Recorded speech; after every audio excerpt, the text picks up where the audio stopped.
2065 সাল। পৃথিবীতে কোটি কোটি বছর ধরে নানারকম প্রাণের অস্তিত্ব ছিল, কিন্তু একদিন একটা পারমাণবিক বিস্ফোরণে পুরো পৃথিবী ধ্বংস হয়ে যায়। মানবজাতির বেশিরভাগই মুছে যায়, আর পৃথিবীর ইতিহাসটাই একেবারে পাল্টে যায়। যে কজন মানুষ বেঁচে ছিল তারা ভবিষ্যৎ বাঁচানোর জন্য কয়েকটা স্কাউট মহাকাশযানে চড়ে বসে আর মহাশূন্যের অনেক দূরের জায়গায় পাড়ি দেয় নতুন একটা বাসযোগ্য গ্রহের খোঁজে। 7 বছর পর পেগাসাস নামের একটা স্কাউট যানে করে একদল মানুষ তখনও মহাকাশে ঘুরে বেড়াচ্ছে একটা সম্ভাব্য গ্রহের দিকে। তারা যাচ্ছে সেই গ্রহের বাতাস, পরিবেশ আর পানির চিহ্ন আছে কিনা সেটা যাচাই করতে। যদি সব ঠিকঠাক থাকে আর গ্রহটা বাসযোগ্য হয়, তাহলে তারা মহাবিশ্বের অন্য জায়গায় ছড়িয়ে থাকা বাকি যানগুলোকে খবর দেবে, আর এই গ্রহটাকেই তাদের নতুন ঘর বানাবে। একদিন পুরো ক্রু মিলে যানটা মেরামত আর দেখাশোনার কাজ করছিল, সাথে হালকা মজাও চলছিল।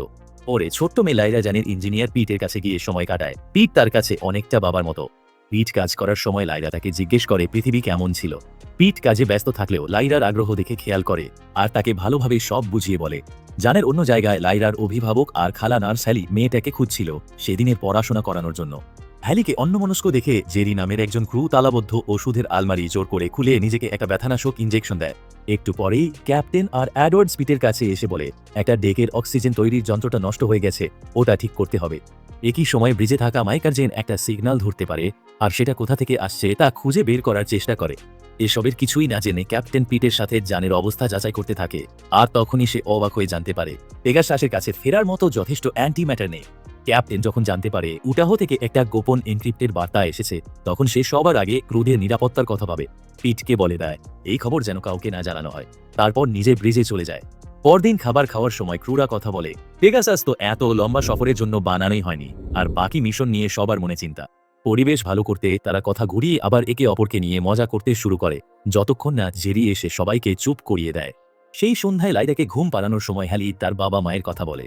সকালে ক্যাপ্টেন সবাইকে ডেকে বলে লক্ষ্য গ্রহমণ্ডলে পরদিনই পৌঁছে যাবে তারা। অ্যাডওয়ার্ডস সবাইকে মনে করিয়ে দেয় বাতাস মানুষের বাঁচার উপযোগী কিনা তা পরীক্ষা করার কথা। এরপর হ্যালি জেরির কাছে যায়, যে তখন প্রচণ্ড ব্যথায় কষ্ট পাচ্ছিল, আর তাকে সাহায্য করার চেষ্টা করে। এদিকে হতাশ আর নেশাগ্রস্ত অ্যাডওয়ার্ড ব্রিজে গিয়ে মাইকের সাথে ঝগড়া বাঁধায়।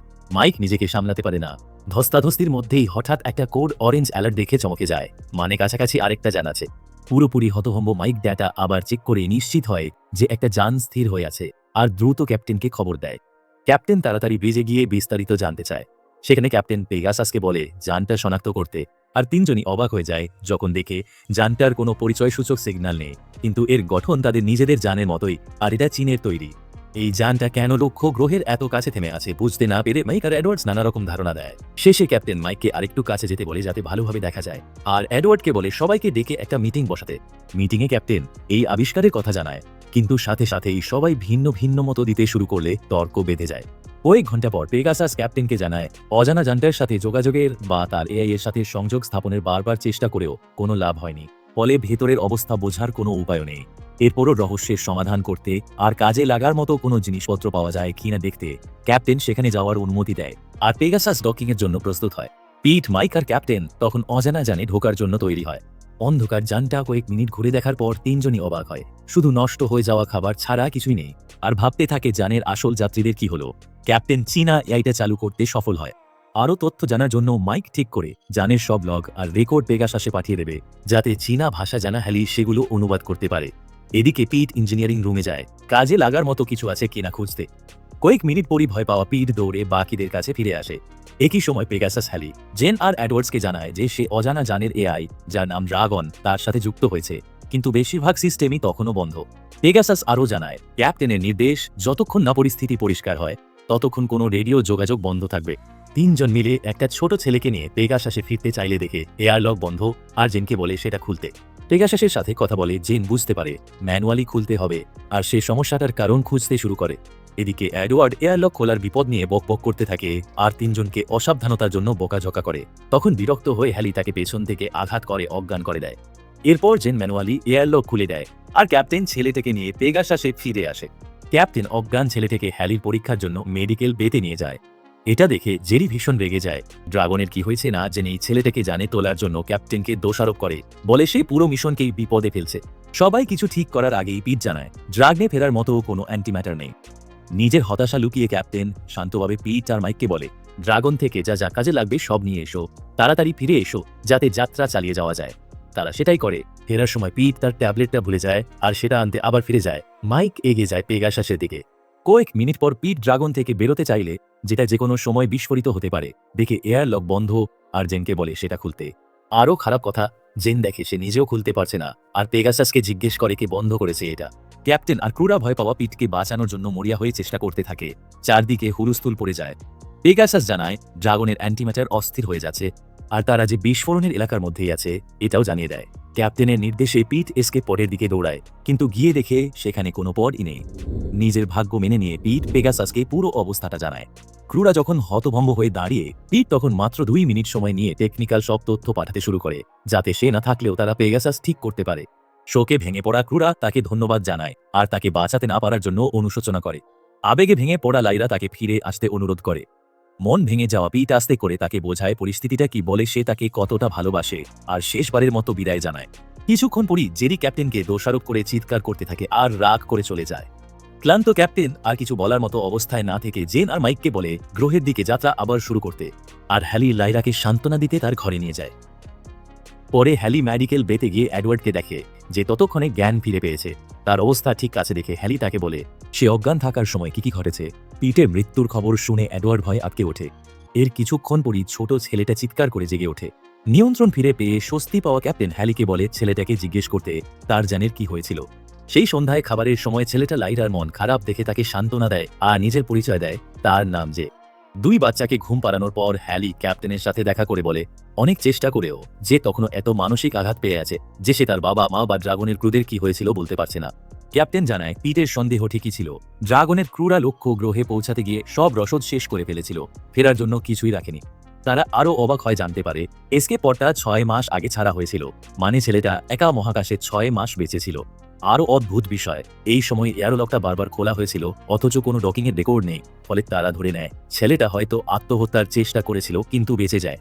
তাদের কথাবার্তার মাঝেই পেগাসাস জানায় তারা লক্ষ্য গ্রহে পৌঁছে গেছে আর পরীক্ষার প্রবটা পাঠানোর অনুমতি চায়। ক্যাপ্টেন সেটা দিয়ে দেয়। পরে এডওয়ার্ড আর মাইক উত্তেজিত হয়ে জানায় তারা পাশাপাশি 2টো বাসযোগ্য গ্রহ খুঁজে পেয়েছে যেগুলো আগে কখনো দেখা যায়নি। আর পেগাসাস একটা চীনা প্রভু খুঁজে পেয়েছে, যেটা মাস কয়েক আগে ওই গ্রহগুলোর একটাই পাঠানো হয়েছিল। এডওয়ার্ড যোগ করে রোবো থেকে আরও তথ্য কয়েকদিনের মধ্যে পাওয়া যাবে। ঘর পাওয়ার সম্ভাবনা দ্বিগুণ হয়ে যাওয়ায় খুশি হয়ে সবাই চুপচাপ উদযাপন করে উত্তেজনা নিয়ে ফলাফলের অপেক্ষায় থাকে। সেই রাতে সবাই যখন ঘুমাচ্ছিল, অস্থির এডওয়ার্ড ভিজে যায় যেখানে মাইক ডিউটিতে ছিল আর মাইকের দেওয়া একটা পানীয় নিয়ে নেয়। উদ্বিগ্ন হয়ে চুপচাপ পান করার পর এডওয়ার্ড জ্ঞান হারায়। তারপর কয়েক ঘন্টা পর ভয়ে চমকে জেগে ওঠে। সে সাহায্যের জন্য চিৎকার করে। বাকি ক্রুরা দৌড়ে আসে আর দৃশ্যটা দেখে হতবাক হয়ে যায়। হঠাৎ বুঝতে পারে বাচ্চা দুটো নেই। তারা খুঁজতে ছড়িয়ে পড়ে আর জেন মাইকের নিথর দেহের সামনে কেঁদে ফেলে। তারা ইঞ্জিনিয়ারিং রুমে জেকে খুঁজে পায়। আতঙ্কের মধ্যেও হ্যালি শান্তভাবে তাকে খুনটা নিয়ে প্রশ্ন করে, কিন্তু সে অস্বীকার করে, যা কেউই বিশ্বাস করে না। এর কিছুক্ষণ পরই হ্যালির স্বস্তির জন্য লাইরাকে দেখা যায়। তার নিরাপত্তা যাচাই করার পর তারা যে সম্পর্কে জিজ্ঞেস করে। এই হইচই দেখে বিভ্রান্ত লাইরা বলে সে যে রর সাথে খেলছিল, তারপর সে কিছুক্ষণের জন্য উধাও হয়ে গিয়েছিল আর পরে আবার তাকে খুঁজে পাওয়া গেছে।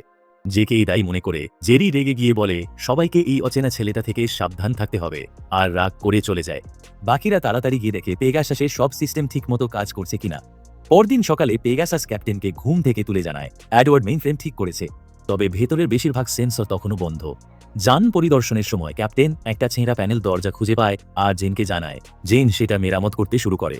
এর কিছুক্ষণ পরই জেন হতবাক হয়ে যায় যখন পেগাসাস জানায় ড্রাগনের 2 বেঁচে যাওয়া মানুষ সহ প্রত্যেক ক্রু সদস্যেরই হিসাব পাওয়া গেছে। বিভ্রান্ত হয়ে জেন দৌড়ে ক্যাপ্টেনের কাছে যায় আর দেখে একজন অচেনা লোক তাকে আক্রমণ করছে। সে সাথে সাথে গুলি করে লোকটাকে মেরে ফেলে। স্বস্তি পাওয়া ক্যাপ্টেন যখন তাকে ধন্যবাদ জানায় তখন জেন বলে ড্রাগনের ভেতরের সেন্সরও আগে এভাবেই নষ্ট করে দেওয়া হয়েছিল। এটা শুনে ক্যাপ্টেন চিন্তিত হয়ে পড়ে। জেন আর জেরি যখন সেন্সর ঠিক করছিল, ক্যাপ্টেন তখন মৃত লোকটাকে মেডিকেল বেতে নিয়ে যায়। অ্যালিকে বলে জেকে ডেকে আনতে যাতে সে লোকটাকে চিনতে পারে কিনা দেখা যায়, আর তাকে প্রশ্ন করে। মৃতদেহ দেখে যে বলে এই লোকটাই ড্রাগনের ক্রুদের একে একে খুঁজে খুঁজে মেরেছিল। এখন যেহেতু যে একমাত্র বেঁচে থাকা ড্রাগনের যাত্রী, ক্যাপ্টেন তাকে বেঁধে রাখার নির্দেশ দেয় আর এডওয়ার্ডের সাথে বসে প্রবের ফলাফল নিয়ে কথা বলে। ক্যাপ্টেন একটা মিটিং ডাকে অস্পষ্ট প্রব ও ডাটা নিয়ে আলোচনা করতে। যখন তর্ক বেড়ে যায়, সে সবাইকে থামিয়ে দিয়ে গ্রহে নামার প্রস্তুতি নেওয়ার নির্দেশ দেয়। সবাই যখন চলে যাচ্ছিল, জেন একান্তে ক্যাপ্টেনকে সতর্ক করে বলে একবার নামলে হয়তো আর ফিরে আসা যাবে না। পরে জেন যখন অবতরণের প্রস্তুতি নিচ্ছিল, পেগাসাস একটা সিমুলেশন চালানোর পরামর্শ দেয়, কিন্তু ক্যাপ্টেন সেই পরামর্শ প্রত্যাখ্যান করে জেনকে নিয়ে সরাসরি নামার প্রক্রিয়া শুরু করে দেয়। সফলভাবে নামার পর জেন আর এডওয়ার্ড স্বেচ্ছায় বাইরে গিয়ে বাতাস পরীক্ষা করতে রাজি হয়। তারা ফিরে এলে পেগাসাস জানায় সবাই খুব ক্লান্ত, তাই কয়েক ঘন্টা বিশ্রাম নেওয়া দরকার। আর এই সময় সে নিজে সব পরীক্ষা করে উড়ানের জন্য প্রস্তুত হবে। কয়েক ঘন্টা পর ওপরে ওঠার সময় পেগাসাস জানায় একটা ইঞ্জিনের শক্তি দ্রুত কমে যাচ্ছে আর ইঞ্জিনিয়ারিং রুমে নাইট্রোজেন লিক হচ্ছে। ভয় পেয়ে ক্যাপ্টেন এডওয়ার্ডকে লিকটা বন্ধ করতে পাঠায়। নিজে আর জেন ব্রিজ থেকে ইঞ্জিনের সমস্যা দেখতে শুরু করে। এডওয়ার্ড দৌড়ে ইঞ্জিনিয়ারিং রুমে যায় আর সেখানে জেরির মুখোমুখি হয়। জেরি এডওয়ার্ডের পিছু নেয়, যে ততক্ষণে তার খুনের অস্ত্রটা খুঁজে পেয়েছে।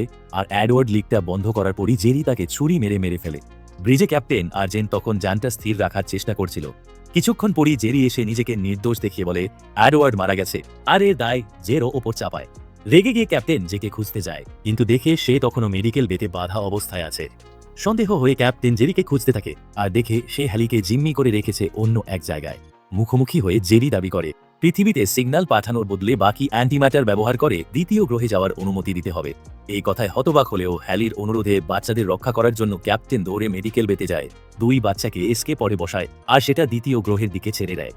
এদিকে জেরি বাধা অবস্থায় থাকা হ্যালিকে জোর করে ব্রিজে নিয়ে যায়। সেখানে ধস্তাধস্তির পর জেনকে মেরে ফেলে। এরপর সে ড্রাগনের লগ রেকর্ডিং চালায়, সেগুলো অনুবাদ করে হ্যালিকে জানায় ড্রাগনের ক্যাপ্টেন একটা নষ্ট প্রোব পরীক্ষা করতে দ্বিতীয় গ্রহে এসকে পড নিয়ে গিয়েছিল। ক্রুরা তার সিগন্যালের অপেক্ষায় থাকতে থাকতে তাদের জ্বালানি শেষ হয়ে যায়। জেরি আরও বলে এই অপেক্ষার সময় একজন ক্রু হতাশায় পাগল হয়ে যায় আর যে ছাড়া বাকি সবাইকে খুন করে ফেলে। এরপর ক্যাপ্টেন চুপি চুপি জেরির কাছে গিয়ে ধস্তাধস্তির পর তাকে গুলি করে। অন্যদিকে জেয়া লাইরা দ্বিতীয় গ্রহে পৌঁছে যায়, যেটা সত্যিই বাসযোগ্য আর সবুজ গাছপালায় ভরা। যে তার বাবার সাথে মিলিত হয়, যে আসলে ড্রাগনের ক্যাপ্টেন। পেগাসাসে থাকা হ্যালি জানতে পারে দ্বিতীয় গ্রহটা সত্যিই বাসযোগ্য আর শেষ শক্তিটুকু ব্যবহার করে গ্রহের অবস্থান সবার কাছে সম্প্রচার করে দেয়, যাতে মহাবিশ্বে ছড়িয়ে থাকা বাকি বেঁচে যাওয়া মানুষরাও সেখানে যেতে পারে আর মানবজাতি টিকে থাকতে পারে। পেগাসাস ক্যাপ্টেন আর হ্যালিকে জানায় তারা আর বাঁচবে না, কিন্তু এই কঠিন মিশন শেষ করে মানবজাতির ভবিষ্যৎ নিশ্চিত করার জন্য তাদের অভিনন্দন জানায়। এই দেখতে দেখতে ভিডিওটা শেষ। ভালো লাগলে সাবস্ক্রাইব করতে ভুলবেন না আর নিচে কমেন্ট করে জানান কেমন লাগলো। এতে চ্যানেলটা বড় হতে সাহায্য হয়। পরের ভিডিওতে দেখা হচ্ছে। অনিক অ্যালভেন ডি কেপস